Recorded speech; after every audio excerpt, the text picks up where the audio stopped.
Good evening. We are reconvening tonight's meeting. We just had a closed session to receive legal counsel on NDC and the Tacoma Junction project. And again, the meeting was closed pursuant to Annotated Code of Maryland, General Provision Article 3-305B 7 and 8, which permit a public body to meet in closed session to consult with counsel to receive legal advice and discuss pending or potential litigation with staff, consultants, or other individuals. And now we are reconvening in our open session. Just as a quick run through of the upcoming agenda. Today, we will have a proclamation of Walk and Roll to School Day, which is Wednesday, October the 4th. We will also have a presentation on the Montgomery County Mapping Segregation Project, as well as a voting session on the single reading ordinance approving procurements renewal of the police department contract with Axon Enterprises for fleet cameras. On Wednesday, October the 4th, we will have our regular meeting at 7:30. We will have two work sessions that evening, Complete Safe Streets, update on the recommendations from that committee, as well as review of city council priorities. On Wednesday, October the 11th, we will meet at 7:30. And during that work session, we will have a balancing act introduction, as well as tentatively, we're slated to have code amendments for the state mandated amendments related to illicit discharge, as well as a work session on the housing annual report for FY 2023. And so with that, I will move on to our for the record items. And as was mentioned earlier, tonight we have a proclamation in honor of Walk and Roll to School Day, which is Wednesday, October the 4th, 2023. Whereas in partnership for a Walkable America was the sponsor for the first national Walk Our Children to School Day in 1997. And whereas the day has become an international event with the US, Canada, and the UK since 2000, Safe Routes National Center for Safe Routes to School promotes and organizes the annual Walk and Roll to School Day event along with its network members throughout the country. And whereas Walk and Roll to School Day invites students, families, and caretakers to use alternative forms of human-powered transportation, such as walking or rolling, to get to school. And whereas the City of Tacoma Park works with 5 local public schools and their affiliated parent-teacher associations to build enthusiasm and encourage participation across the full school community. And whereas Tacoma Park recognizes the importance of Walk and Roll to School Day to practice healthy habits that encourage regular physical activity, improve health and well-being, raise awareness of pedestrian safety, reduce car trips and transportation to sustainable forms of transportation to combat climate change and create a more livable community for all. Now, therefore, I, Talisha Searcy, Mayor of the City of Tacoma Park, Maryland, hereby proclaim Wednesday, October the 4th, 2023 as Walk and Roll to School Day in Tacoma Park. And so with that, we are going to move to, I just want to confirm,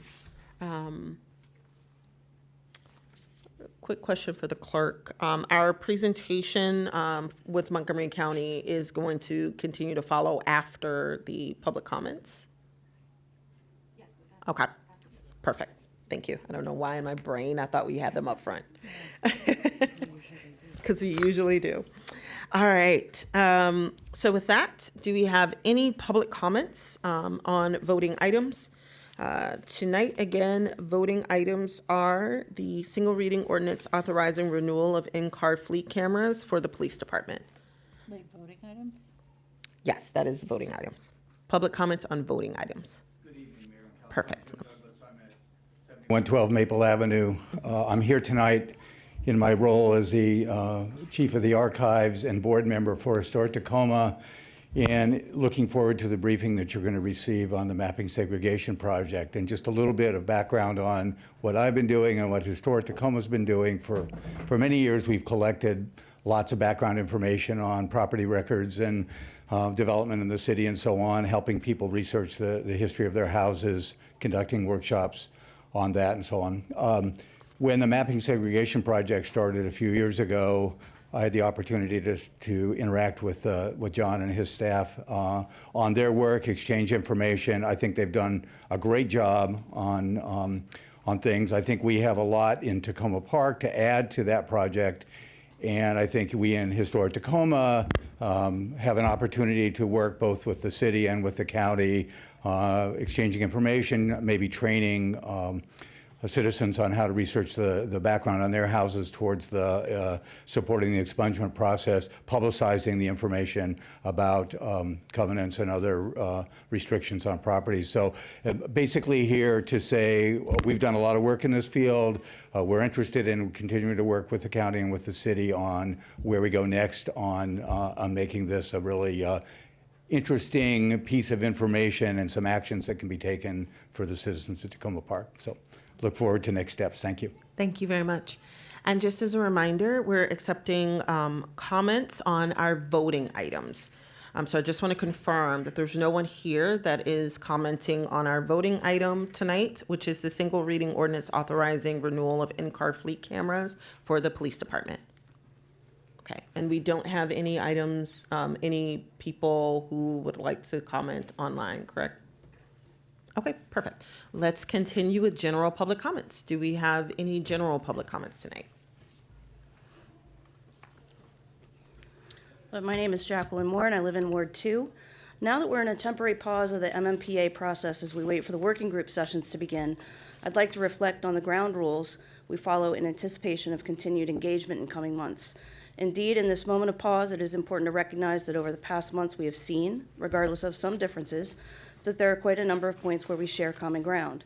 Foremost, we all recognize the importance of creating new housing opportunities, particularly for low and moderate income families. We all need to recognize that we have to address important environmental, transportation, and equity issues in coming months. That said, I am concerned about the tenor of the dialogue that's unfolded in the past couple of months.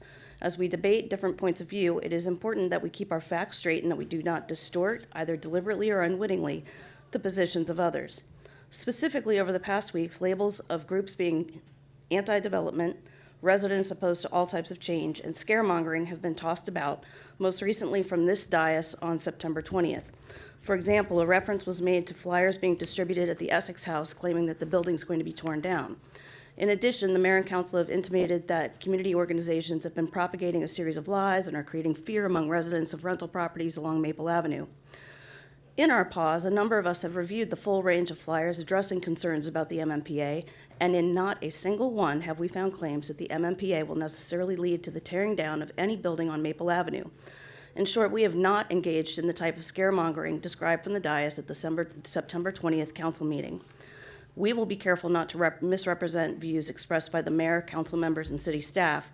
In return, we would like to invite you to be a part of building a community of respect for each other's views without distorting what's being said. We aren't always going to agree, but repeatedly calling people liars without backing up your statements or without giving the other side a chance to correct a potential mistake will not help us build a respectful, vibrant community.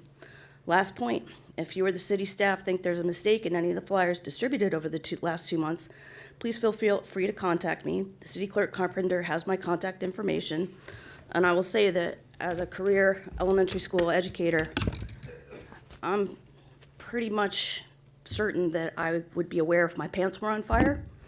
And that being said, I invite you to check me for embers if I'm wrong. But here you go. And I'm sorry I can't stay for the rest of the night. I have tickets to an event, but I will be watching online. Thank you. Do we have any other general public comments? Yes, Council, my name is Stephen Smith, Westmoreland Avenue, Ward 3. I recently had an encounter with the City of Tacoma Park Building Code Enforcement and subsequently with the court system, and I'd like to share what I've learned, follow with my suggestions for changing the city's processes. The council has seen my detailed testimony. It was sent today.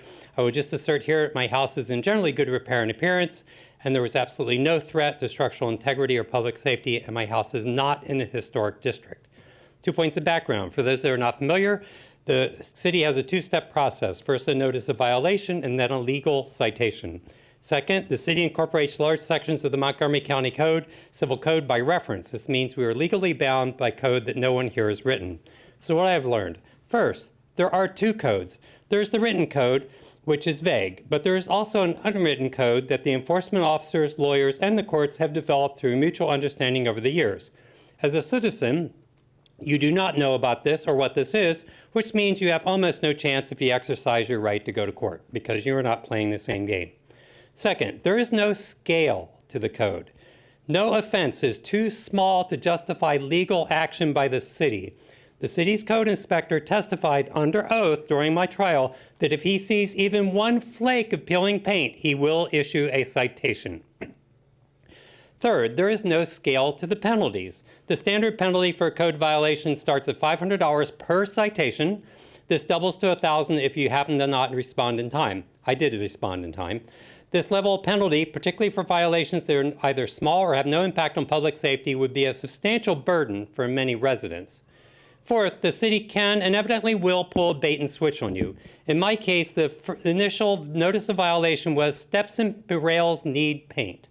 But the legal citation expanded to remove all flaking and peeling paint from house and front porch and railings. This is perfectly legal, but I think it is neither proper nor transparent. Fifth, if you go to court, the city will go after you in a punitive manner. City staff and the lawyers are expert in presenting the court evidence that will put you in a worst possible light. Further, in my case, they requested that the court order me to fix the peeling paint within 30 days. This is an outrageously short period of time to have your house painted, or at least even parts of it, particularly for something that has no impact on public safety or welfare. But this is what we are paying them to do.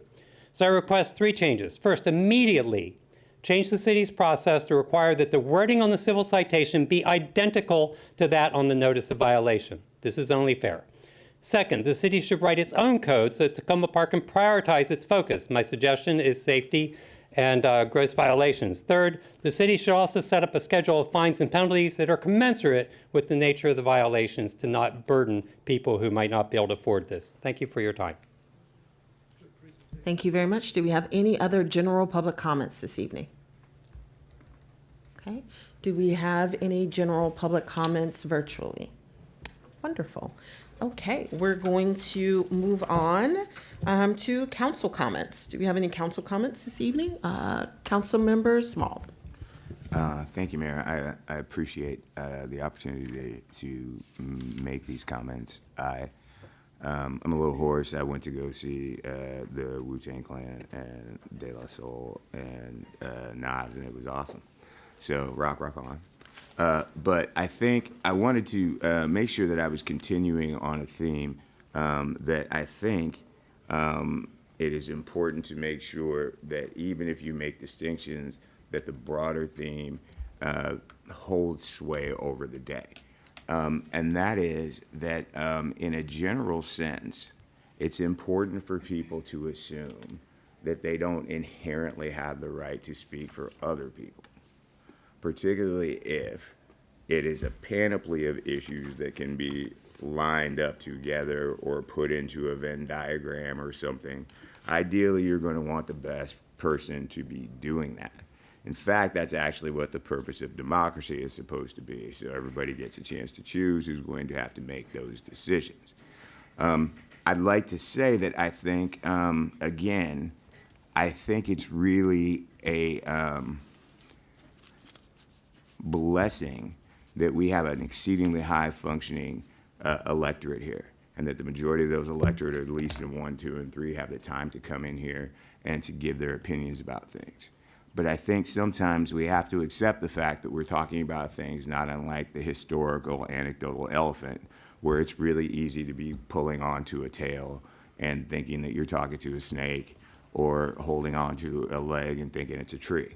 And I say that because it is it's presumptuous to assume that the effort that is required to run a municipal government, even to whatever your opinion is, negative or positive, isn't hard. It's hard.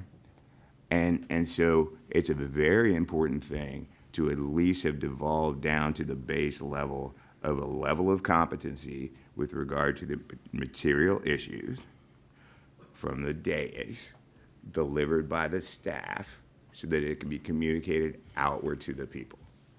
And if you have people who think that they know better than that process, but don't get elected or don't desire it, and they're like, let's say they're making up talking points and throwing out talking points, but they got other offices in other places, you know, like those are the kinds of laboratory type things that someone in Ward 6, like myself, would find very alienating, because we got real issues here that we have to mess with. And now we know that there were people trying things out on us.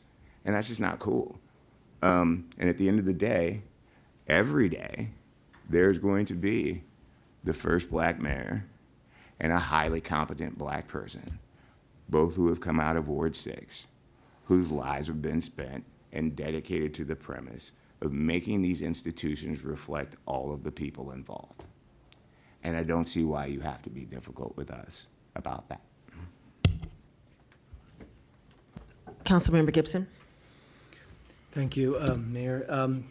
Just one, my favorite festival is this street festival this weekend on Sunday, so I want to encourage people to go to that.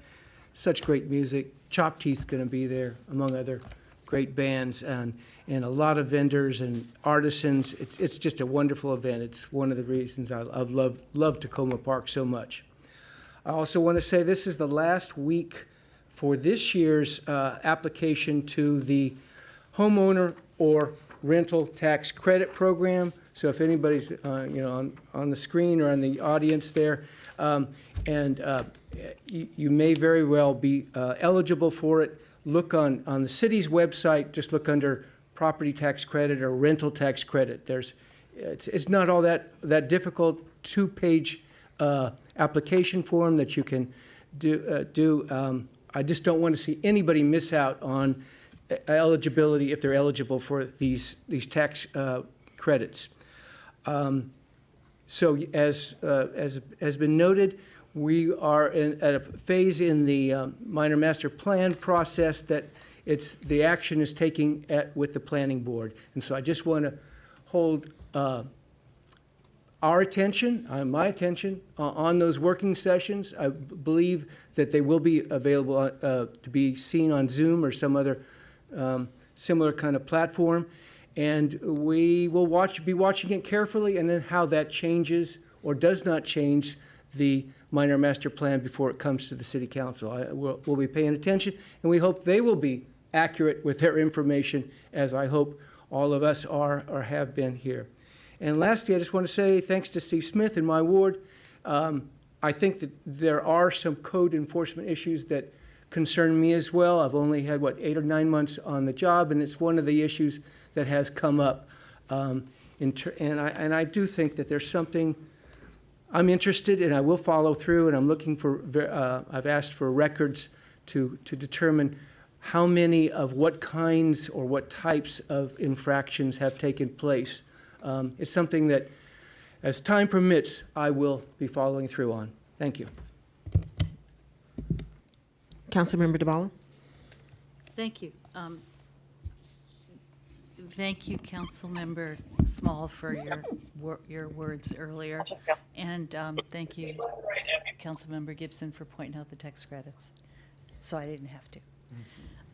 I had 2 things today. One is that the Council of Governments, the Regional Council of Governments Climate and Energy Group that I'm on met today, and all of you should know that the COG board has asked for a ramp up on solar deployment for government. So yes, also it's great to get everybody else to do it, but specifically, what more can local government do to help meet the regional energy targets? So that's a project that this policy group will be working on, and several of you I know have thoughts on that. Bring them on. The second thing I wanted to bring up is the county council passed an ordinance to prohibit the sale and use of gas-powered leaf blowers. This has been, as some of you know, in the works for a couple of years now.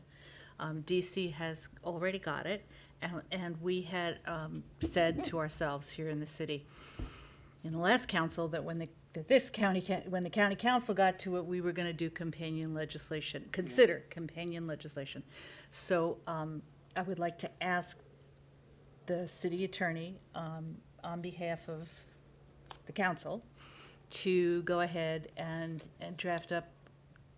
finish drafting up the a suggested piece of legislation to mirror what the county is doing. The county also passed leaf blower replacement, a grant program.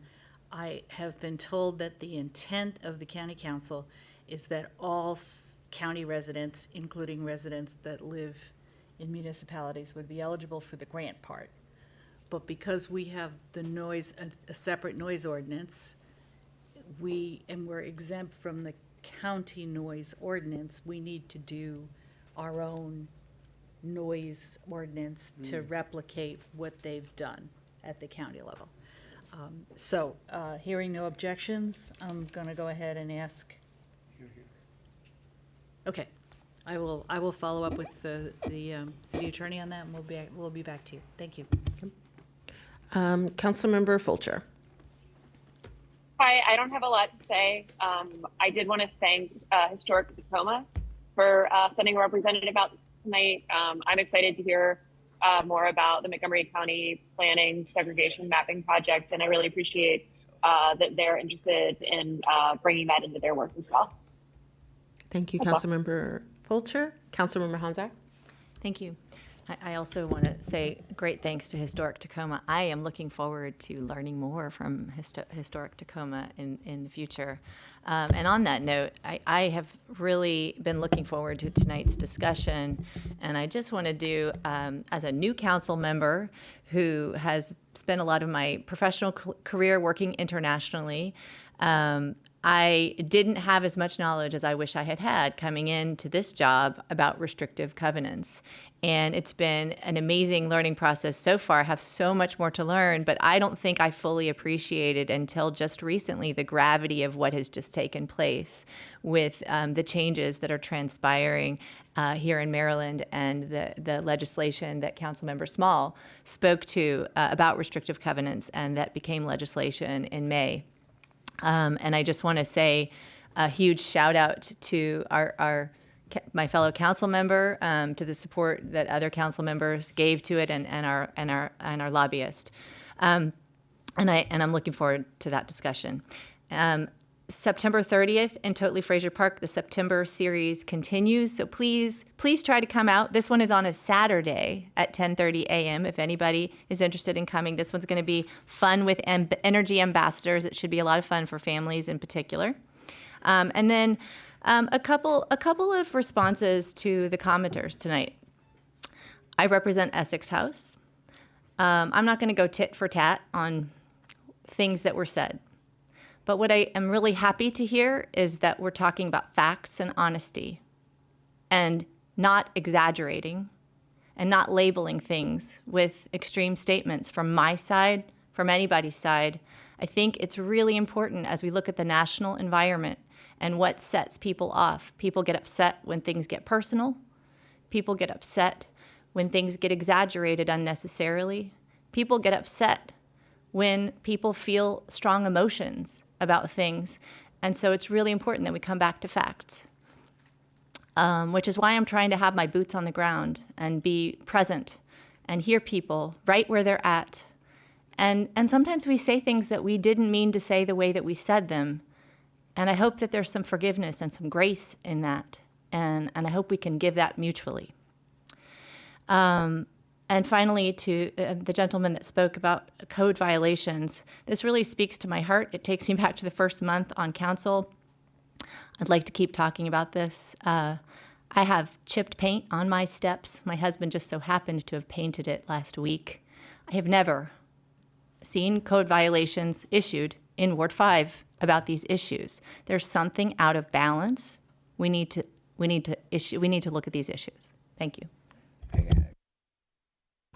All right. Well,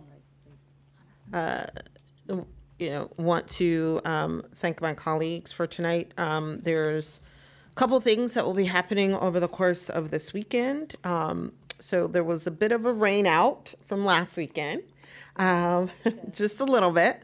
But Sweep the Creek event is happening on Saturday from 9 to 11. And there's a group that will be meeting at Becca Lilly Playground, and that is on Saturday.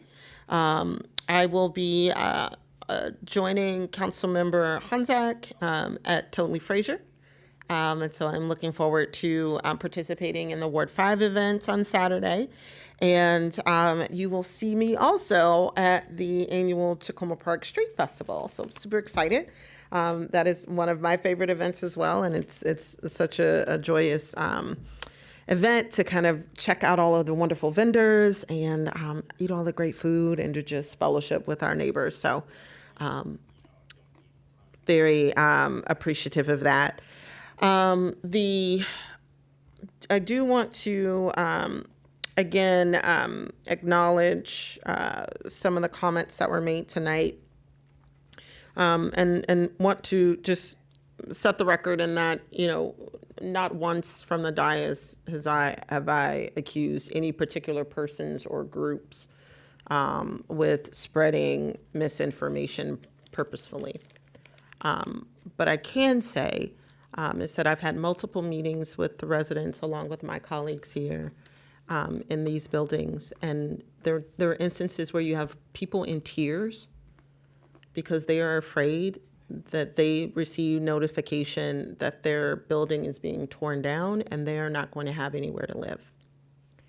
So while the intent may have been not malicious at all, and while perhaps the language within the flyer may not have been intended or worded in a way that from the author's perspective was not intimidating, but this kind of circles back to some of the things that we're going to talk about tonight. We live in a very culturally diverse community. We have a number of residents in our community where English is not their first language, where culturally they were raised under different types of government regimes. And so we have to be mindful of when it is that we're sending out certain information, that we're doing it in a way that is targets and helps residents and meet them where they are in terms of what they, making sure that they understand information that's being shared.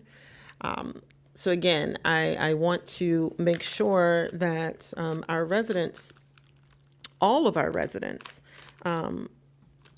take heed in striving to bring our community together so that we can have conversations in ways that everyone understands and can share with one another. And what I'm hoping that will happen and will continue to happen is that these types of things that happen in our community, like the minor master plan debates or Tacoma Junction, that we stop allowing differences of opinion to divide us as a people and as a community, or to instill fear in others. We're better than that. And I think it's critically important that we remember that as we're working in partnership across all different ideals, that we work together collectively to ensure that everyone is advancing as a community. So with that, I am going to turn things over to our acting deputy city manager, Mr. Bodek. And I know that we're still, our acting city manager is still on paternity leave, but we are grateful to Mr. Bodek to cover a few more of our city council meetings.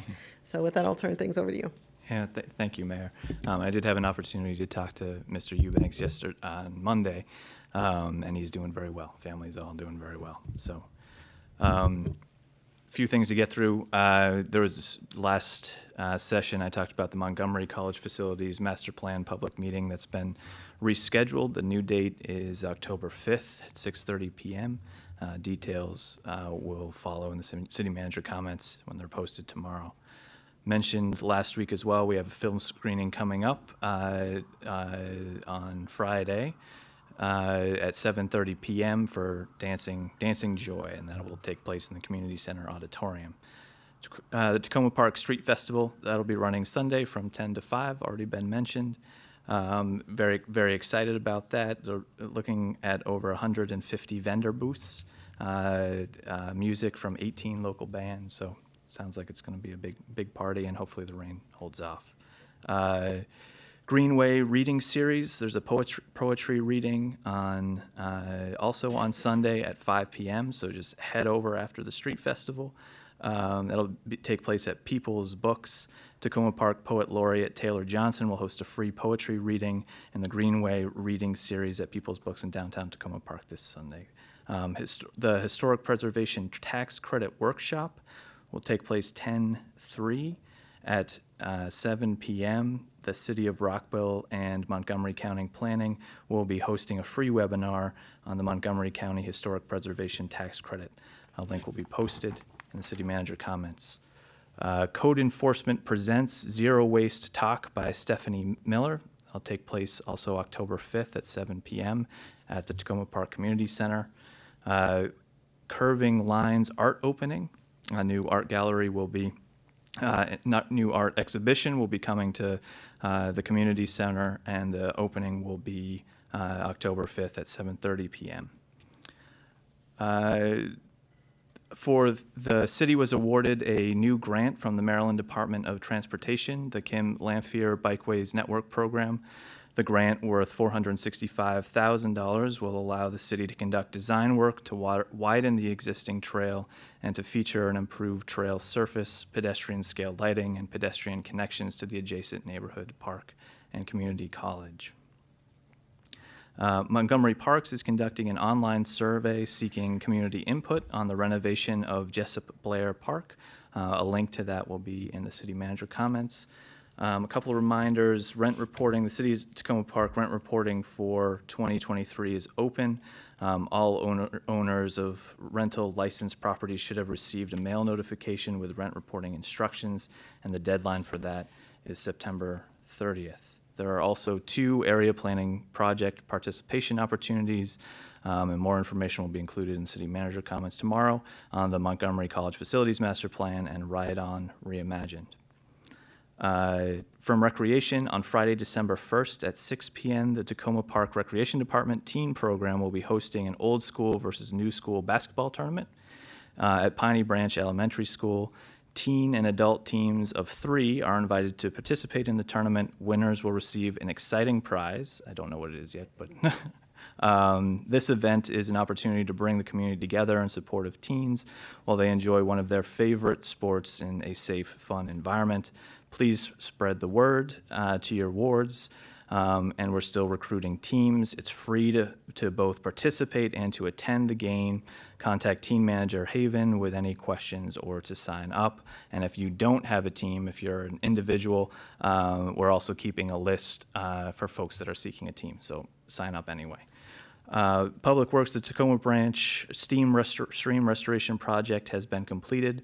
The final tree planting is expected to be done in mid-October. The project was finalized within the time frame and on budget and has already held up quite well in the recent storms. The project is estimated to provide restoration credit for the city through our NIPD's MS4 stormwater permit.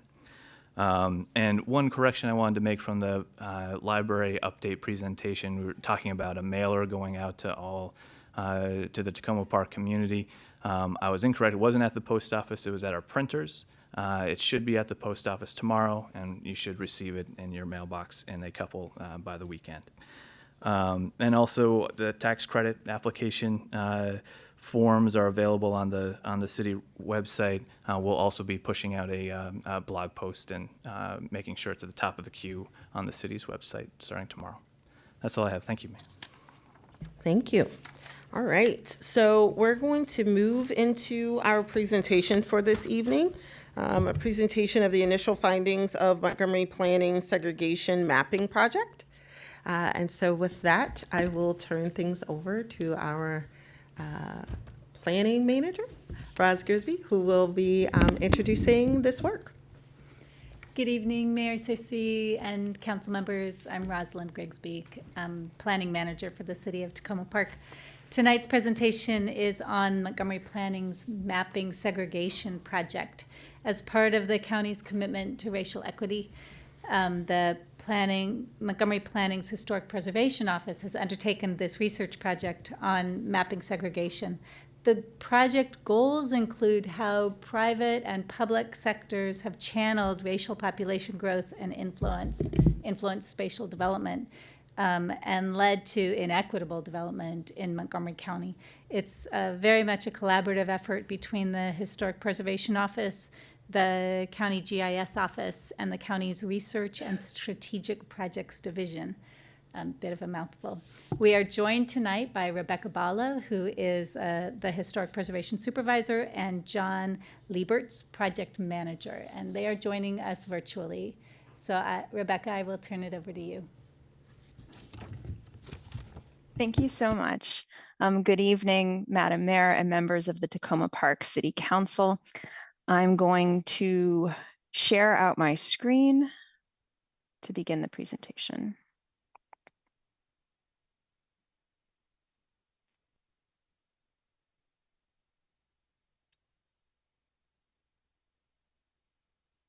Is everybody able to see the PowerPoint slides okay? Yes, we can. Great, thank you. Thank you.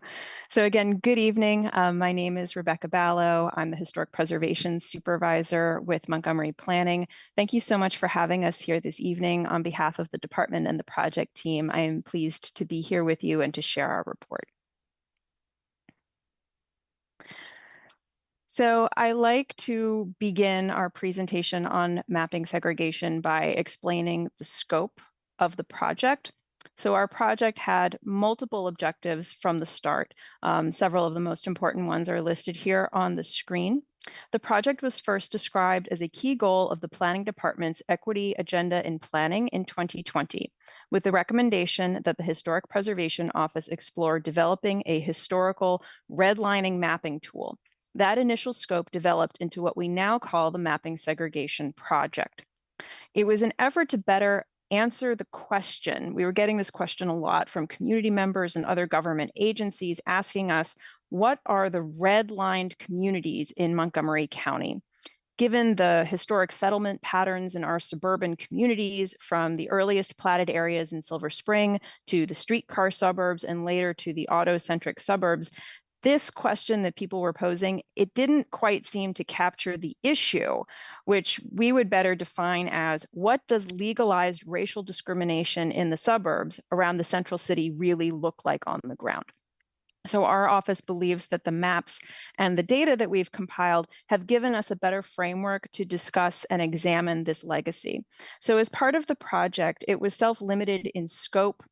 The team was looking to create new GIS maps with several layers that show racial and architectural covenants and restrictions at the subdivision level in the down county planning area. So that's the area defined, from the Beltway south.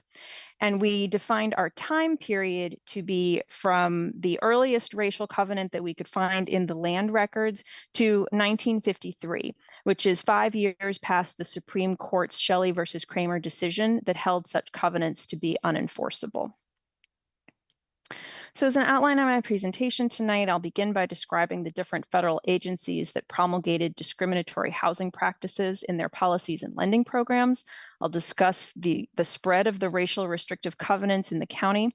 discuss a particular case, the Tushin case that galvanized the Jewish community in Washington, D.C. and across the country, highlight key civil rights figures from Montgomery County, and then I will discuss the results of our case study, where we explored the relationship of racial covenants with Black homeownership just in Tacoma Park, followed by our key takeaways at this time. So I really like to start digging into the data with this slide, because it depicts the dramatic shift in the population of Montgomery County. So again, the project began with a desire to discover through the land records how the geography of racial exclusion and racial steering was created and enforced in the county, and the impacts that this had foremost on the African American community.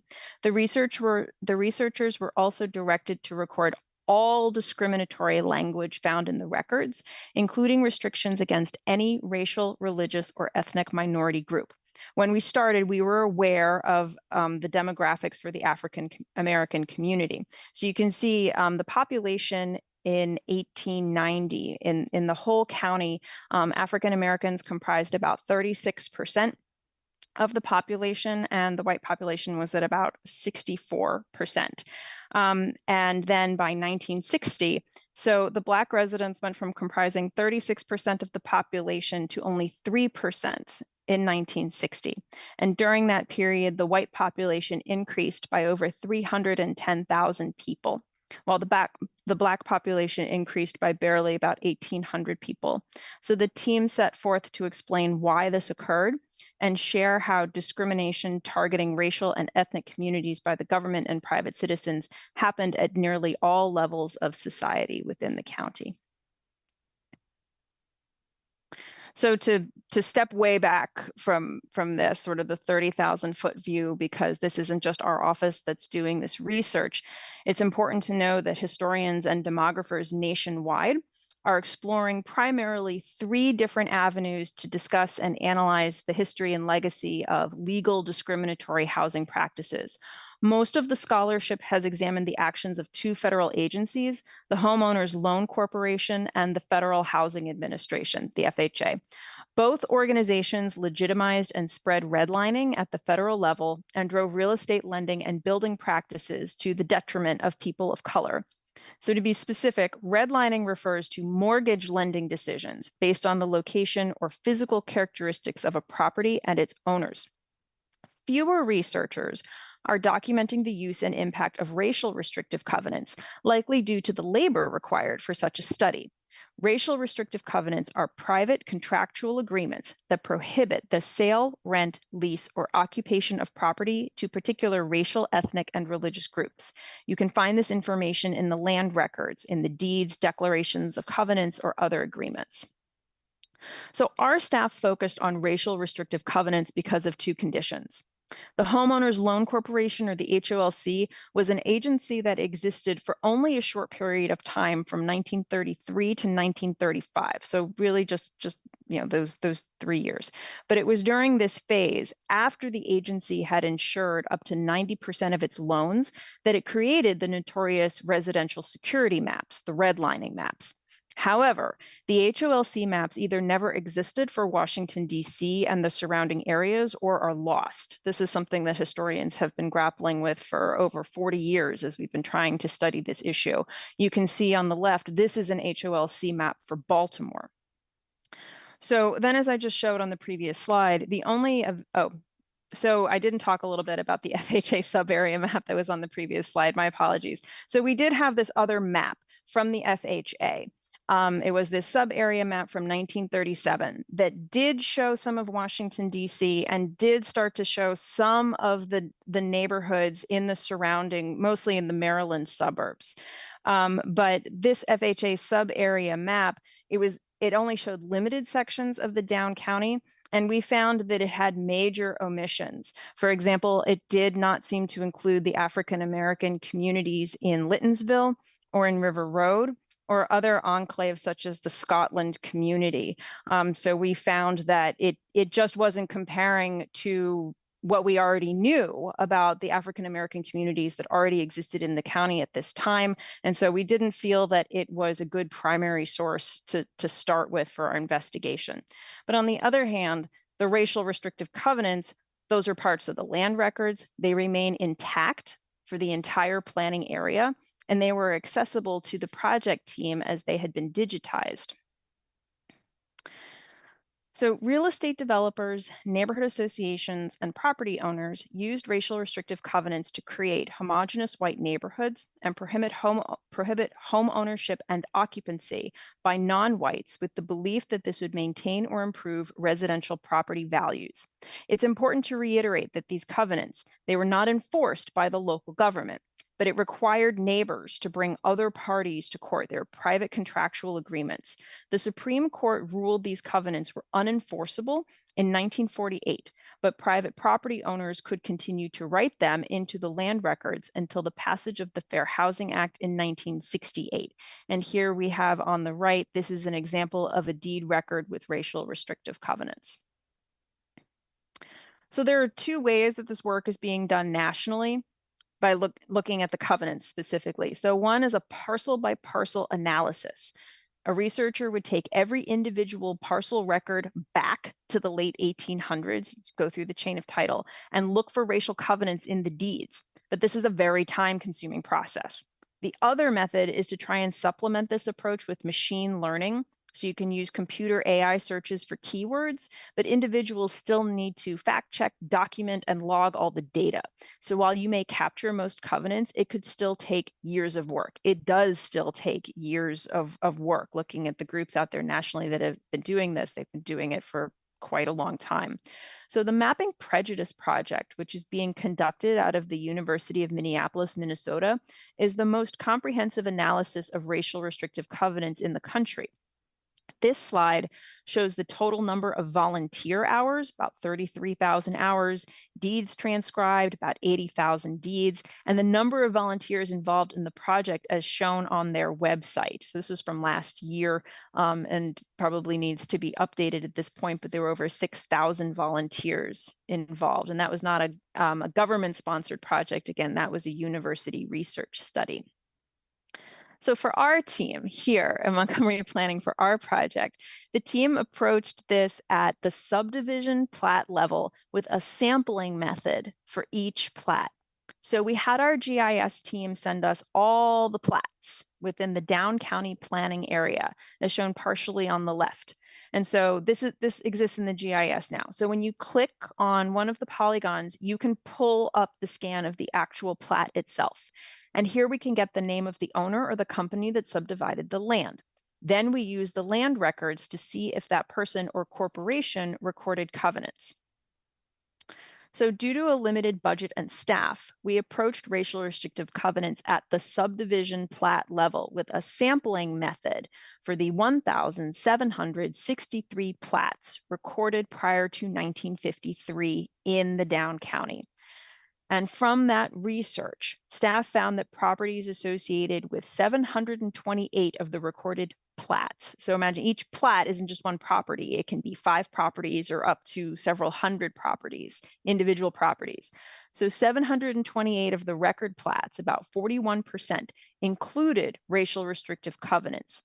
An additional 63 of the recorded plats, it's about 4%, likely included properties with racial restrictive covenants. And what I mean by likely included, say we looked at a subdivision, say you looked at leeway 1, 2, 3, and 5, 6, 7, those all have racial restrictive covenants, but Section 4 for some reason does not, and we could not find that in the deeds because there is that pattern, that history throughout the development with the developer.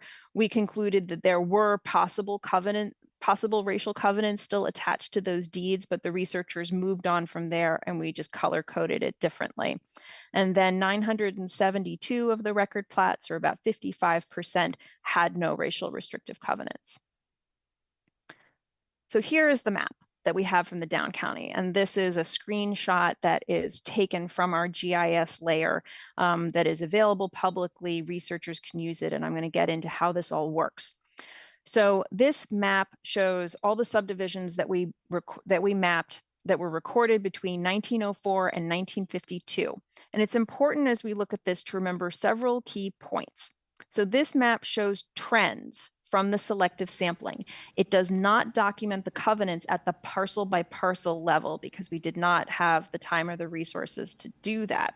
So the public would still need to conduct deed research to confirm whether racial covenants were placed on their individual properties. But with that being said, the red shaded areas had racial restrictive covenants, the pink shaded areas possibly had the covenants, and the blue shaded areas had no covenants.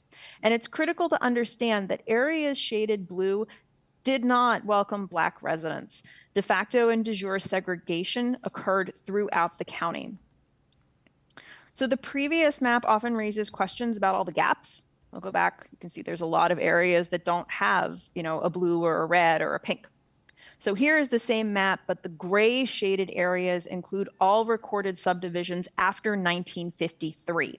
So these are the recorded plats that we did not investigate. And then there are other areas such as, Walter Reed or Parkland or other areas that just don't have record plats associated with them, and those were also excluded. This slide shows the information that the user would see if they were to click on a polygon within our map layer. So you are able to pull the survey plat, the property owner, the covenant text, the group that was discriminated against within that covenant, and also the year that the covenant was recorded and some other information as well. So I'm going to take some time now to walk through the spread of racial covenants in Montgomery County, and you're going to see that there is a distinct pattern to this. So this map shows new subdivisions created between 1904 and 1909. In the Down County, developers and owners used racial restrictive covenants sparingly at first. So examples include the 3rd and 4th additions to Chevy Chase and Silver Spring Park. This slide shows the language from the county's first known recorded racial covenant in 1904. Robert Holt Easley, a real estate speculator from Virginia, subdivided Silver Spring and Silver Spring Park and added the displayed racial restrictive covenant. These covenants combined racial segregation with nuisance law, public health, and ideas about racial purity. I'll leave this up here for just a moment.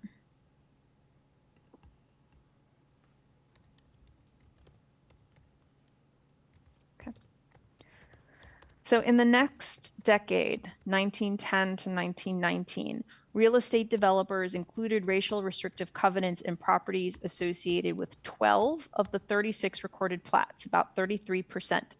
The subdivisions included Edgewood, Bradley Hills, Cabin John Park, Chevy Chase Park, and Hillcrest in Tacoma Park. Between 1920 and 1933, there is an increase in the percent of record plats associated with the racial restrictive covenants. And this is when we start to see a slight majority of the record plats, 53% to 47%, do contain racial restrictive covenants within the deed language. So some of these major subdivisions included Battery Park, Blair, North Woodside, Chevy Chase Section 8, Indian Spring Park, Sligo Hill Park, North Woodside, and many others. It was also during this period, 1920 to 1933, that covenants spread to other ethnic and religious groups aside from just targeting the African American population. In 1932, covenants adjacent to Seven Oaks included restrictions against people of Asian descent. And the following year, in 1933, the Loughborough Development Corporation discriminated against people of Jewish descent. The term, quote unquote, Semitic races appeared in almost all of the conveyances associated with properties that discriminated against Jewish residents. And while the racial description of Semitic included various groups, the developers intended to discriminate primarily against people of the Jewish faith. So the next period shown on the map represents the creation, it encompasses the creation of the Federal Housing Administration in 1934, and then up to the Supreme Court's ruling in Shelley versus Kramer in 1948. So again, with that ruling, the Supreme Court found that the judicial enforcement of racial restrictive covenants violated the 14th Amendment. And so while the restrictions would no longer be enforced by the state in terms of being adjudicated with private parties in circuit court, such covenants could still be written into deeds as a form of deterrence. So during this time frame, properties associated with 53% of the record plats included the racial restrictive covenants.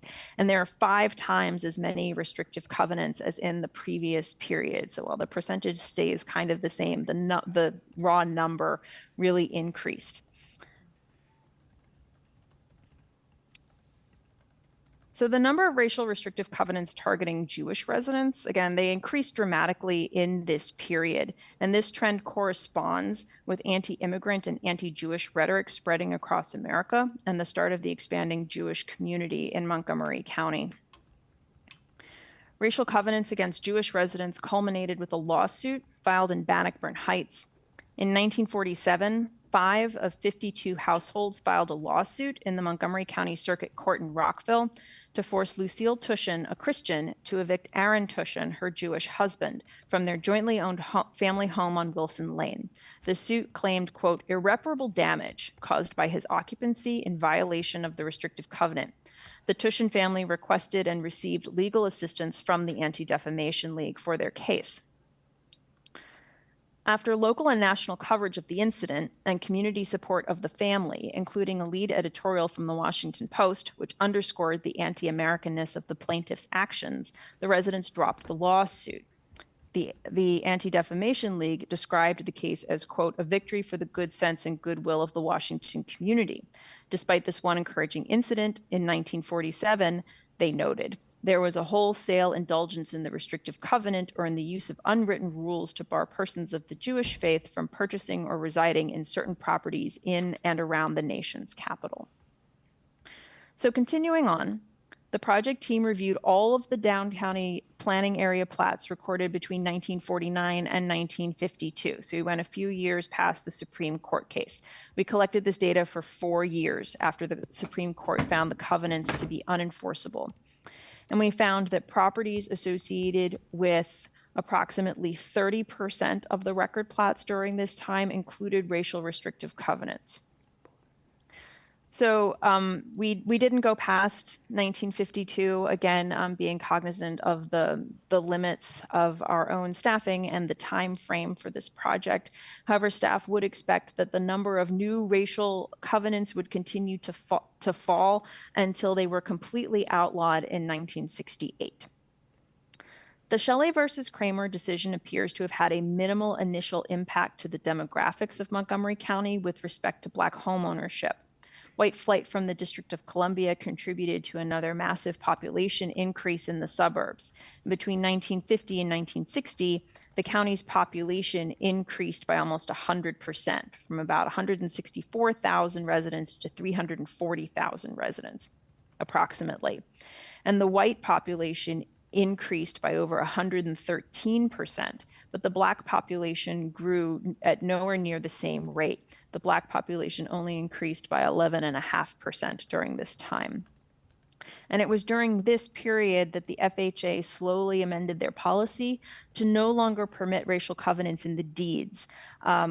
They phased that out by 1950, but the agency remained silent on who a property owner could sell or rent to. Therefore, voluntary discrimination remained in full force. And the actions of the federal government and real estate developers were strengthened by the decisions of individual community members, the general hands-off approach of the local government, and the apathy of the general public. So Montgomery County, we show these slides and we talk about this history to show that the county really is a microcosm of the nation at large. And throughout the country in the 1950s, Black Americans who attempted to purchase homes in previously covenanted areas continued to experience protests, threats, intimidation, threats of violence, the withholding of financing from mortgage lenders, or otherwise they were given loans at very unfavorable terms. Real estate professionals were unwilling to show properties in all-white community for fear of censure or boycotts or from their own discriminatory points of view. And agreements between real estate professionals, lenders, and improvement associations continue to prohibit sales to people of color. One of the interesting things about this project as well is being able to highlight particular civil rights activists and leaders in Montgomery County, of which there were many. So our report goes into more detail about the civil rights movement in Montgomery County. This is available on our website, but I wanted to share just some examples of families who persevered during this time period. So one example is Dr. James Roberts, who was an accomplished obstetrician and gynecologist at Freedman's Hospital. He desired to move to White Oak in the late 1950s. When he tried to purchase a house, local banks denied his loan, and members of the Civic Association tried to purchase the property from under him when it became public that he intended to buy. Dr. Roberts, however, would not be deterred. He acquired the property, and he lived there until he passed away. And this is a quote from Dr. Roberts on his experience moving to the White Oak neighborhood. Another example is that of Mary Betters, formerly Mary Williams. She was the president of the Montgomery County branch of the NAACP in the late 1950s. She documented her family's struggle to find housing in an all-white neighborhood near Veers Mill. In 1961, the real estate agent quoted the Williams family a higher price than advertised on the sale of the house and refused to accept their deposit. The owner of the agency later tried to deter her and her husband from purchasing the property and claimed his company would go out of business if they sold to Black purchasers. In the end, the agency released the property owners from their contract with the firm, and the family was able to sell directly to the Williamses. And on the screen, we have an excerpt of her testimony before a congressional hearing. I'm going to pause on this now for people to have an opportunity to read her quote.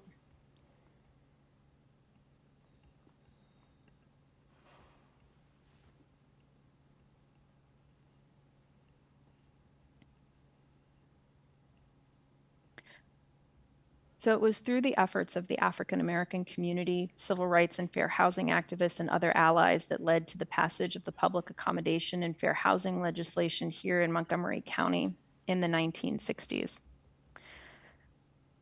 So this slide is our attempt to kind of wrap up and explain all of the data that we found in the covenants. So this summary slide shows discrimination against particular groups of people from the covenanted language. So all of the covenants the team documented discriminated against African Americans. A quarter of the covenants discriminated against people of Jewish descent, and less than 2% of the covenants discriminated against Asian Americans, though those were present within the deeds as well. So next, the project team recorded single-family housing covenants that we found in the land records. More often than not, there were numerous covenants within a particular property or subdivision kind of layered on top of each other. One of the common covenants which further limited communities along socioeconomic and racial lines were the single-family housing covenants. So this data is also all available in the GIS portal. So this is a map of all the single-family housing covenants that the team recorded in the Down County planning area in purple. And users of the map can examine the following information when clicking on the polygon. We have the name of the subdivision, the covenant text, and the expiration. The expiration is really important here because these covenants could still run with the land. For example, this covenant for Woodside Park stated that the covenants remained in effect until the first day of January 1950, when they should cease and terminate. Other covenants had less specific language. So here are all the single-family housing covenants that had no explicit expiration date and could still be presumed to be active. And here is where all the single-family covenants existed absent any racial restrictive covenants. So again, there's the different, here you see the active single-family covenants on top of the racial restrictive covenants.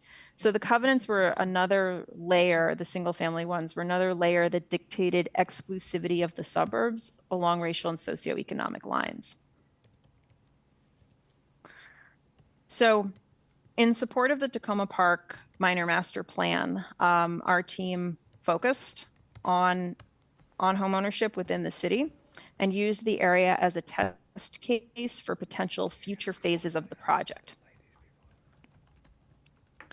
So this shows the racial restrictive covenants that the team found within the city's boundaries. We found that 16% with an additional possible 2%, so for a total of 18% of the record plats contained racial restrictive covenants. So while there were fewer racial restrictive covenants percentage-wise within the city of Tacoma Park, the team wanted to explore the interplay between the growth of the Black communities and the use of these covenants. So to accomplish this, the team tracked Black homeownership in Tacoma Park in the years 1900, 1920, 1940, and 1950.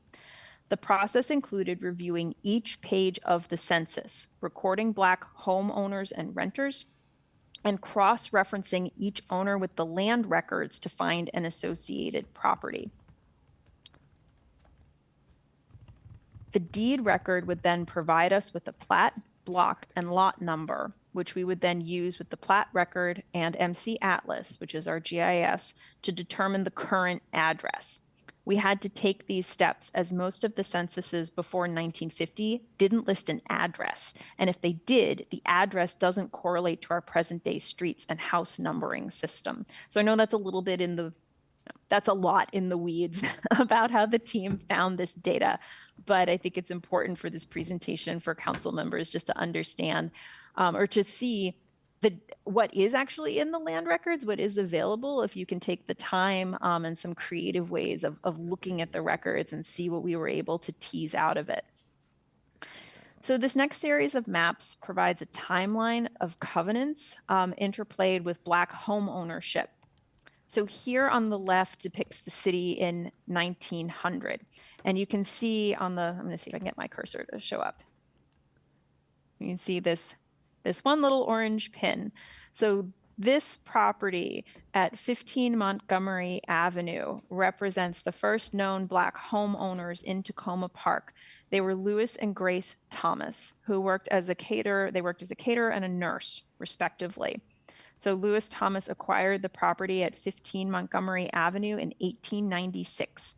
And the 1900 federal census listed them as the only Black homeowners in Tacoma Park, but 7 other families rented in nearby houses. There were 40 Black residents in the city at that time. The Black community had its greatest period of growth between 1900 and 1920. The population grew to 203 residents, which was an increase of over 400%. 13 families owned property and an additional 27 families rented. Black-owned homes were dispersed throughout Tacoma Park, and only one racial restrictive covenant existed at Hillcrest, which was subdivided in 1911.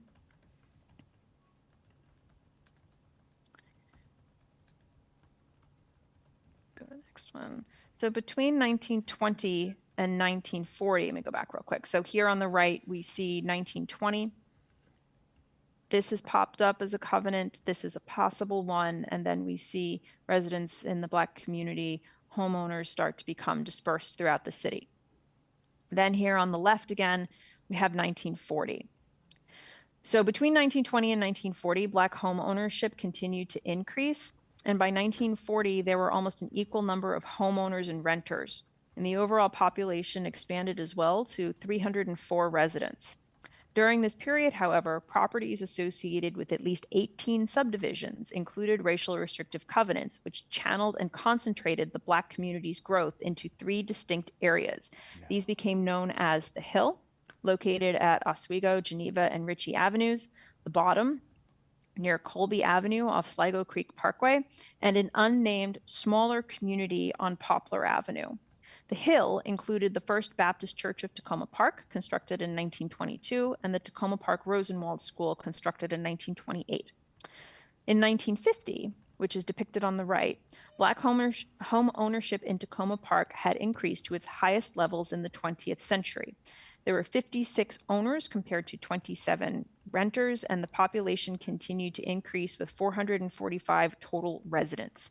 But the inclusion of racial restrictive covenants in the previous decade continued to isolate and concentrate the community. And you can see this pretty clearly, especially in this area. And then also this one pops up on the other side of the park.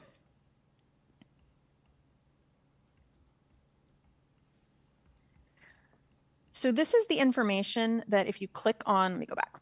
If you click on any one of these orange pins within the GIS, you're going to get information about that specific property and the owners or the renters that we were able to gather from the census. So clicking on the pins for each Black home owner will pull up this detailed information about that person and about the building. So we were able to capture the primary residence, number of people in each household, occupations of the primary residence, and the year that the owners acquired the property, who provided the mortgages, which is a whole other like really interesting line of inquiry, like who were the banks that were providing loans for these Black homeowners to move into the city, and also whether or not the house is still standing. So we think that this information will be invaluable as we consider this area for any type of historic designation, any kind of recognition, markers, or as we undertake master plans within these boundaries. So as we were finishing the research on the mapping segregation project, again, we'd also started researching properties for potential inclusion in the master plan for historic preservation as part of the Tacoma Park Minor Master Plan Amendment. And the community history portion of the plan, and frankly, the recommendation to designate the Hefner Park Community Center, these were bolstered by the concurrent mapping segregation research. The larger designation form for Hefner Park is part of the Minor Master Plan Amendment, and I know that our team with Casey Roan presented that information to you earlier this spring, but I think that some highlights are worth sharing to discuss again this specific site and notable individuals that are tangibly connected to the histories that mapping segregation discusses. So again, very briefly, the city of Tacoma Park had built the Hefner Park Community Center in 1959 as a segregated recreation facility for the city's Black residents. And the building and park are the results of decades of advocacy by the city's African American residents in these different neighborhoods as they were demanding recreational outlets in the years preceding the county's public accommodation law, which prohibited discrimination in public facilities, but not until 1962. So going back to our pins from the 1950 census, Hefner Park, it sits within the historically Black neighborhood of the Hill. And here we can see on the screen a picture of the Parker Memorial Baptist Church and the Tacoma Park Rosenwald School that were a part of the social fabric of this community, but there was still an unmet community need for recreation space, and then hence the desire to have a space just for the African American youth in the city for their recreation and the eventual construction of the Hefner Park Community Center. This campaign and this effort was led by the Tacoma Park Colored Citizens Association. So Lee Jordan is a pivotal figure within the history of Tacoma Park, within the history of the African American community. He was born in Mississippi in 1909. His family moved to Tacoma Park in 1918, where he grew up on Ritchie Avenue. And as an adult, Mr. Jordan was a custodian at the all-white Montgomery Blair High School, and then at Tacoma Park Junior High until his retirement in 1973. And it was through these jobs and his community service that he became a mentor and coach who worked to bridge racial divides. In fact, the city of Tacoma Park has recognized Jordan as one of the city's most influential citizens due to his leadership in youth sports and recreation. And it was his efforts to integrate youth athletics that was seen as a key factor in the peaceful racial integration of Tacoma Park's public schools following the Brown v. Board of Education ruling. So Mr. Jordan actively took on the role of leading the CCA's campaign for recreational resources in the 1940s and the 1950s. So we have on the next slides some really, I think, impactful quotes from Historic Tacoma's wonderful African American Oral History Project, where they interviewed many people in the African American community in the city who spoke about the impact that the recreation center had on their lives, and also what the impact of segregation within the city's public accommodations and within their neighborhoods, what this was like for them growing up. I'm going to leave this here for just a minute.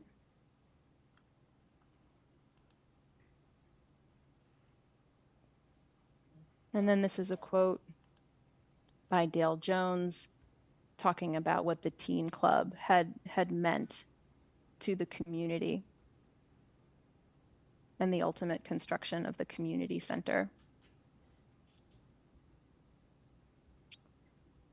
So what was also going on at this time, and which the CCA was actively trying to counter in their push for fair public accommodations within the city, is that there were other types of covenants, other types of actions that citizens associations and groups were taking to exclude their Black neighbors from certain areas and from certain services. So I'd like to highlight just one of those here. This is excuse me, a reactive racial covenant that was found in the deed. So the blue outlined area here along Ritchie Avenue shows the approximate boundary of what's called a reactive racial covenant. So these are different than the covenants that we've been discussing. So in 1947, March 3rd, 1947, property owners in Tacoma Park agreed amongst themselves to a declaration of covenants with the sole purpose of restricting the sale of property to Black residents. This is after it had already been subdivided, built, but then the owners came together to do this on their own. So while in other cases, it was a developer putting the covenants on the property at the time of subdivision, this was an after the fact declaration agreed to by each party within the community. So our methodology doesn't capture these cases. This one was brought to our attention by an independent researcher. So another action that a group called the Lincoln Valley Citizens Association took, they took an additional step to further isolate the African American community within their boundary on Colby Avenue. The association's bylaws, which are pulled out and shown here in the slide on the right, limited membership to Caucasians only. So therefore, the Black residents on Colby Avenue had to form their own civic association in order to lobby the city for any types of services or to address the city council. So the success of the case study led the team to expand our documentation of Black homeowners to the entire Down County planning area, but only for the 1940 federal census. And we identified a total of 97 Black homeowners, which accounted for 12% of the Black homeowners county-wide. And there were 4 main communities: Littonsville, Tacoma Park, Hawkins Lane, and River Road. So this is a map showing the relationship between Black homeownership in 1940 and all racial restrictive covenants. It's basically done in a heat map, and you can see these communities as they pop up, and then the covenanted areas basically surrounding them. And here you can see it, with the pins that represent Black homeowners. And this map adds the location of single-family housing covenants in blue, which these areas precluded any Black homeowners as well. And I'm happy to go back to these maps and answer any questions that you may have. So in terms of the reception for this project and what we have been doing with this, there has been a write-up of the project in a national newspaper, in the Washington Post. It was featured in the Washington Business Journal, Bethesda Magazine, Washington Jewish Week. And there are other local interest articles and blogs. The team, Mr. Lieberts and I, have presented this at conference panels. We've given lectures. We've attended neighborhood meetings and focus groups at their invitation. People have been really interested in learning about the project. And the project was also highlighted as part of a new exhibit at the Capitol Jewish Museum, talking about housing discrimination in the suburbs. We were also invited to speak to the Greater Capital Area Association of Realtors. So I've been including this slide as well within the presentation because a lot of people want to know, well, what do we do with this information? People want to remove the restrictive covenants from their deed. And at first we'd been saying it was only one form, but we found people need to do 2 forms. There's the State of Maryland Restrictive Covenant Modification Intake Sheet, and then the State of Maryland Land Intake Sheet. And both of these links are up here on the slide. I'm happy to email people and send you the links as well. You have to submit both forms in person to the Land Records Department in Rockville. Their office will review the forms, send it to the county attorney with the original deed containing the restrictive language, and the attorney signs off on basically striking the information from the land records, and then the deed will be recorded and re-indexed. So these are our key takeaways. In summary, the team found that real estate developers working in Montgomery County employed racial restrictive covenants and other tools of de facto segregation throughout the 20th century, deliberately restricting where African Americans, Jewish, and Asian residents could buy homes and live. And although the direct impacts can be difficult to reliably measure, we still see the intergenerational effects playing out today. And even where codified racism was seemingly absent, voluntary discriminatory practices abounded, with homeowners, landlords, developers, and others dictating who could buy or rent which properties where, and threatening violent actions against undesirable potential residents.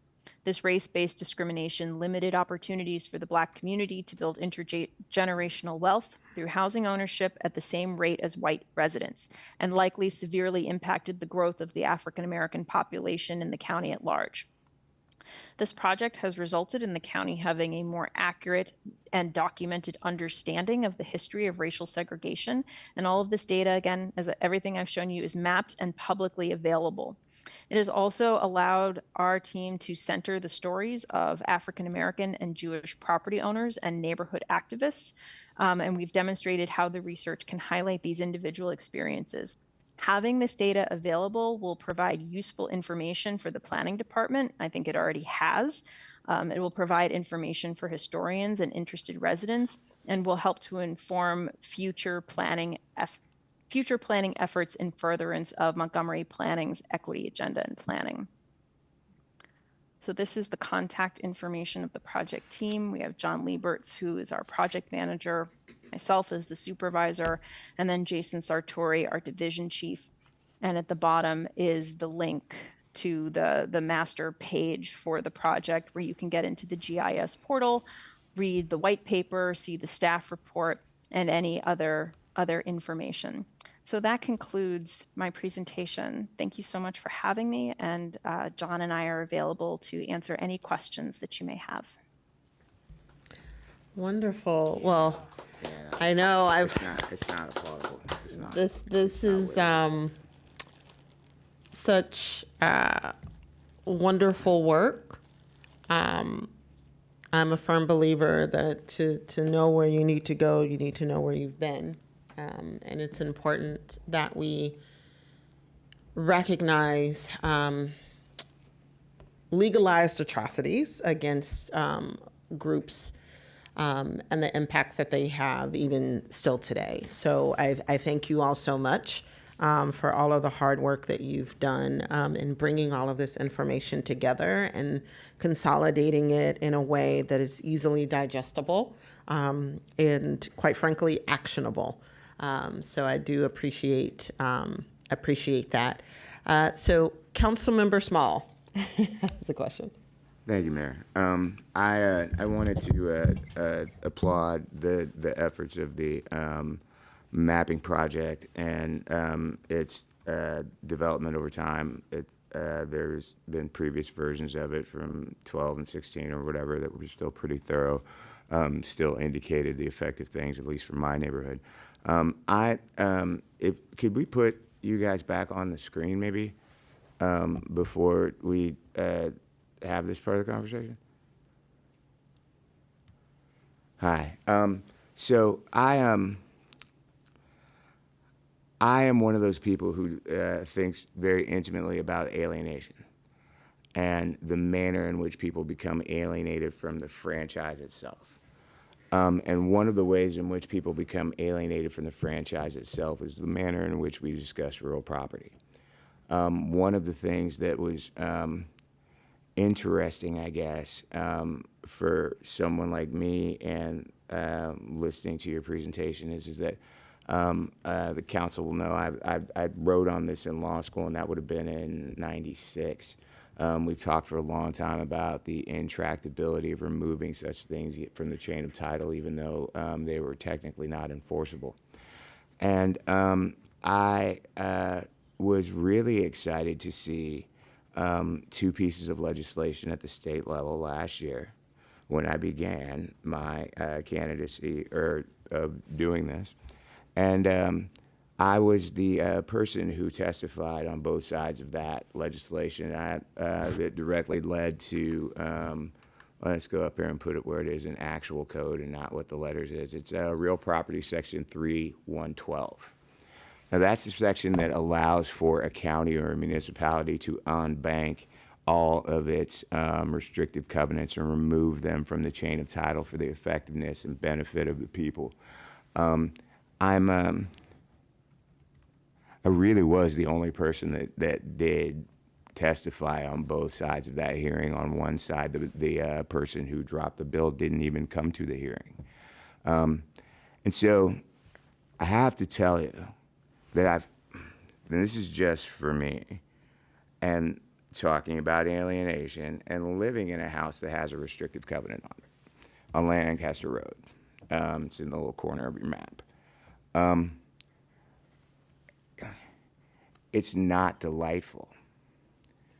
And it's not a positive history to consider the Federal Housing Administration's policies of not only allowing for restrictive covenants to exist, but actively cultivating the single-family home in a way that led to what we have here. And so I'm curious about the fact that when I went up there, the legislation was specific to municipalities only. And so I figured I would take a flyer on behalf of the municipalities. And there were people from other delegates that were there who were curious about whether or not this would be mitigated by any other set of circumstances. And then I told them about the long and sordid history of the common law in America. And so several of them, including someone from Baltimore County, asked if it would be possible to expand this to the counties, because up to that point there was no tangible interest in expanding these things to the counties. And so then we went to the other side, and I spoke with our illustrious and kind chair of the Judiciary Committee, Will Smith, and ironically enough was allowed to lecture for about 5 or 10 minutes on it. And I said something about Bismarck actually as an indication of process and moving forward as a county and a place. And so I'm curious about whether or not there had ever been a previous interest from the planning board to see the fact that the legislation has changed and provide this information as an opportunity to any one of these groups or neighborhoods or the county council, or when we do it with quite a bit of fanfare and celebration, because it would have died if I hadn't gone. I have to tell you, it's going to be another example where I feel like a black person who lives in Montgomery County and lives in Takoma Park and lives in Ward 6, that you're not understanding how these things are playing out. Because we've known about this for a long time. Like, this is the kind of stuff I did in school. I'm supposed to be having my 25th year anniversary. A lot of these things about Lee Jordan, we just had statements a little while ago. And I'm just encouraging you and the people who are watching this at home and the people in this room, particularly the historic Tacoma people in this room, to acknowledge the fact that the history involved here is sordid. It's difficult for the people who have to go through it and listen to it over and over again, to have someone explain that they may possibly do something about it in the future.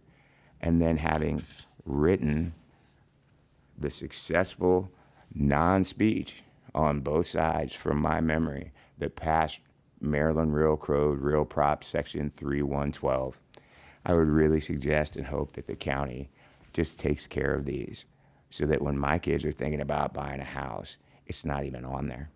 Thank you. Thank you, Councilmember Small. And so I do want to again, just appreciate all of the hard work that you all did. And I have a couple of questions. One is, I know that you all looked at Down County, but there were some segments of Tacoma Park that were previously under Prince George's County that were united with the city and ultimately transferred over into Montgomery County. Were you aware of any drastic differences between the use of covenants within Prince George's County versus Montgomery County leading up to that point? Because I did notice, I live up the street from Councilmember Small, so and so I did notice that some of the areas that that were red were segments that were moved over. Were in Prince George's County and were moved over into Montgomery County when the city of Tacoma Park worked to unify both sides of the city that crossed over New Hampshire Avenue, and then the desire was to collectively move into Montgomery County. So I was just wondering if there was anything that you all came across that might have that might be able to shed some light on whether or not there were any county factors at play. Thank you. This is John Labors for the record. So when we analyzed the part of Tacoma Park previously in PG County, there were a number of racial restrictive covenants within that area as well.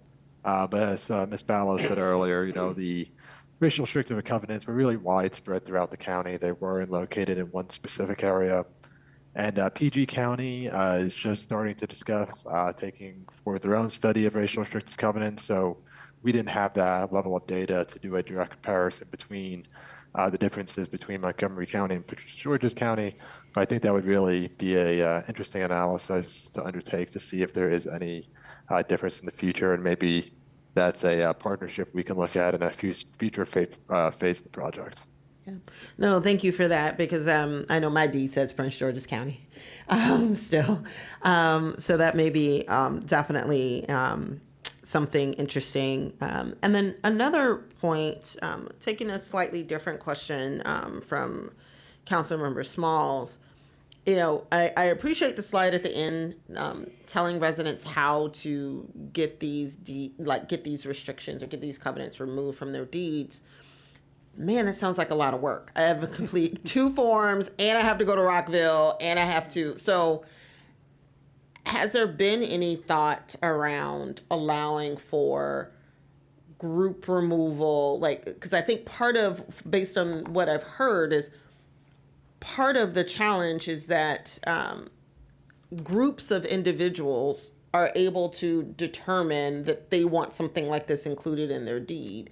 And so to what extent can these decisions be made a little bit more widespread and not just individualized approaches to addressing these issues? Could it be the case that the city of Tacoma Park could vote or to have some sort of policies in place that would prevent them from being in the city, and therefore they would just be universally removed from all deeds in the city, and it wouldn't necessarily be up to individual or groups of residents to add them or remove them?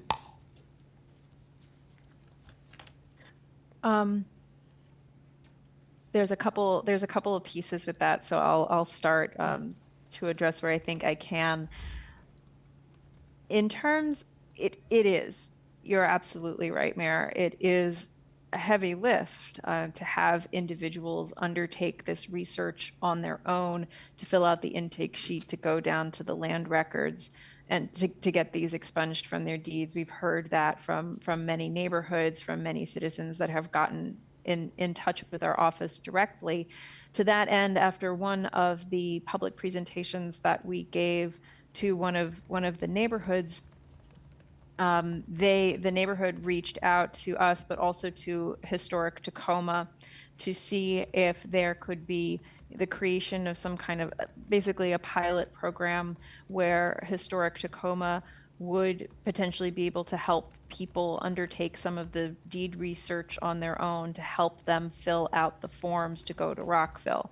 That doesn't get at the issue that you had just mentioned, of course, which is, can the city expunge them in their entirety within their boundaries?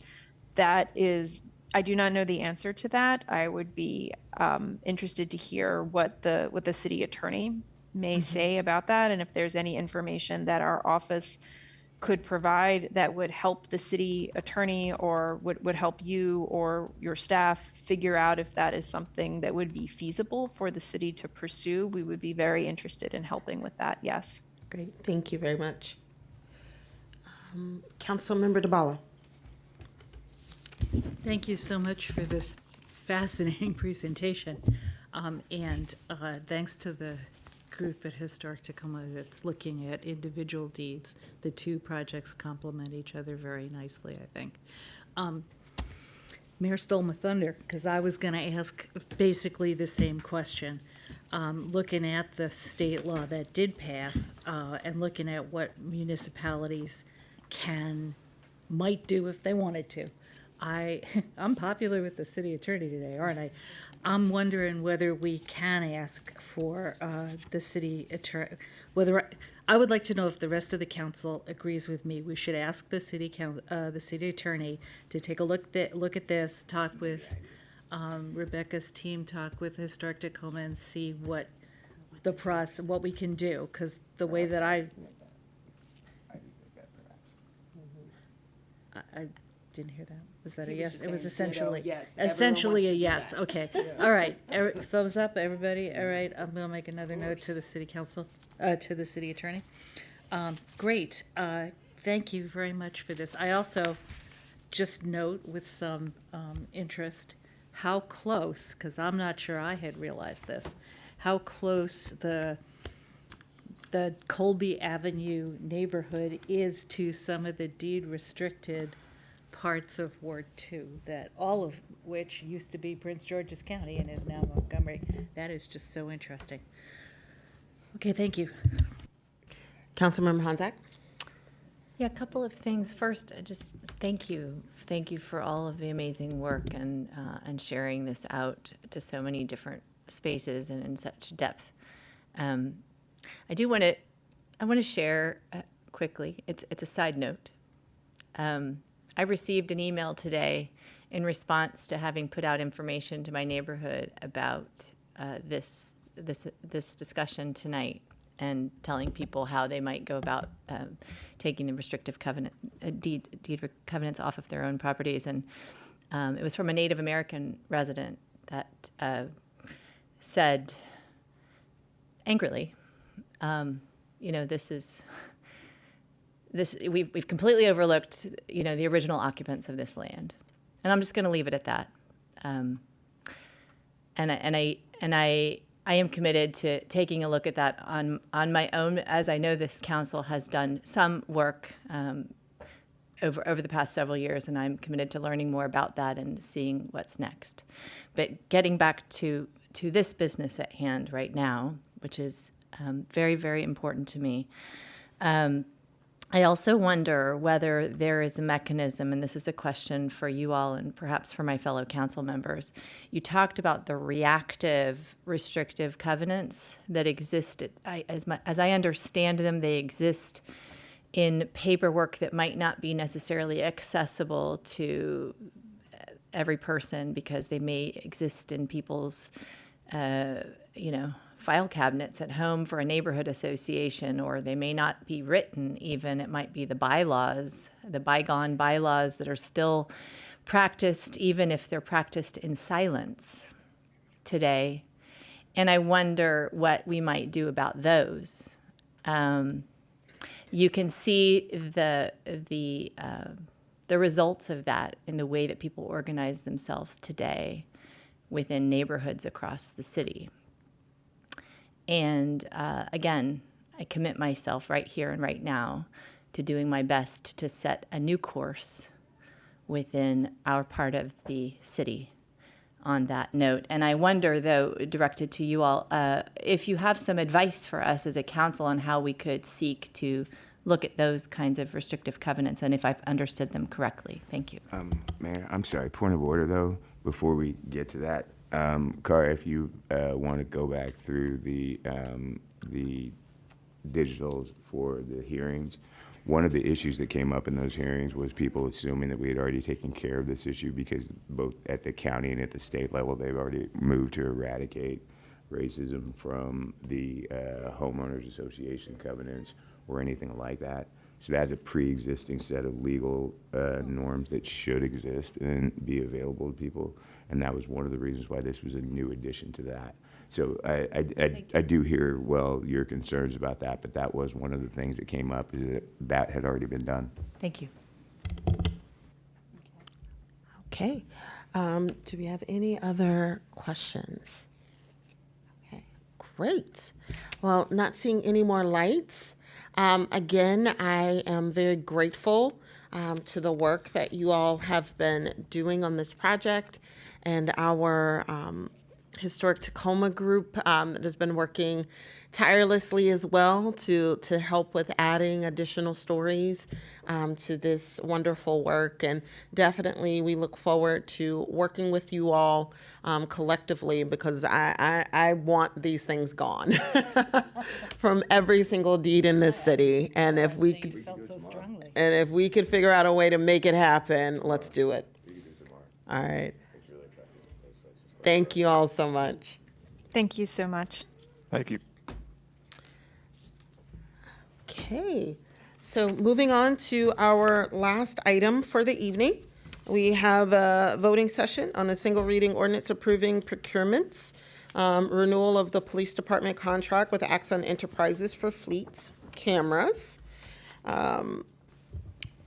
So with that, would someone like to move the single?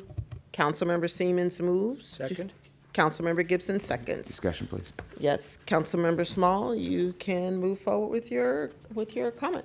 Thank you, Mayor. I just wanted to make sure and articulate a very factual and disturbing thing that is just related to the business practices associated with the operators in this space, and in particular this digital space. One of the goals of Axon in the beginning was to lowball everybody with the digital prices so that they could corner the market. And then when these astronomical changes came into play, there was really nobody else in the marketplace to enter that could provide necessarily competition. There are some really stringent rules about who can store this data and where it can be stored. It has to be stored in the United States.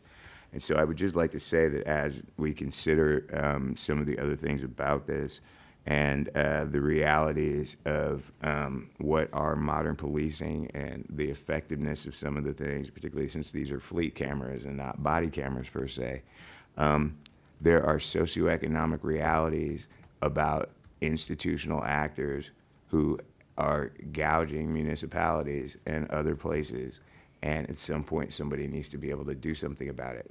And now I feel quite comfortable having delivered the very, very, very serious message of my wife, including her harumph. Councilmember Gibson? Oh, I'm sorry. All right, do we have any other comments?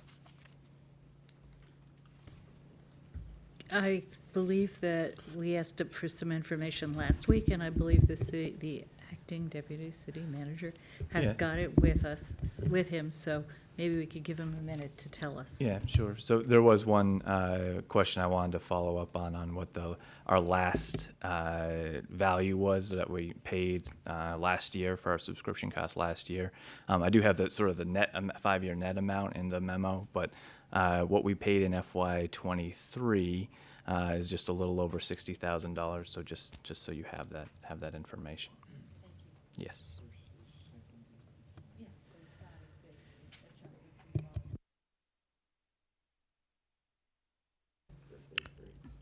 All right, any other comments? All right, and given that this is a single reading ordinance, just confirming with the clerk, do we need to call the roll? Okay, will the clerk please call the roll? Mayor Searcy? Aye.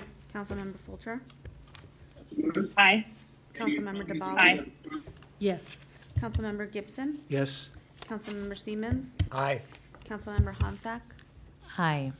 Councilmember Small. No, but for principal. Okay. All right. So that is all that we have on the agenda for tonight. And so I think we are all done for this evening. All right. Thank you all so much. Calling this meeting, we're going to adjourn this meeting. All right. Awesome. Thank you all so much. Have a good night.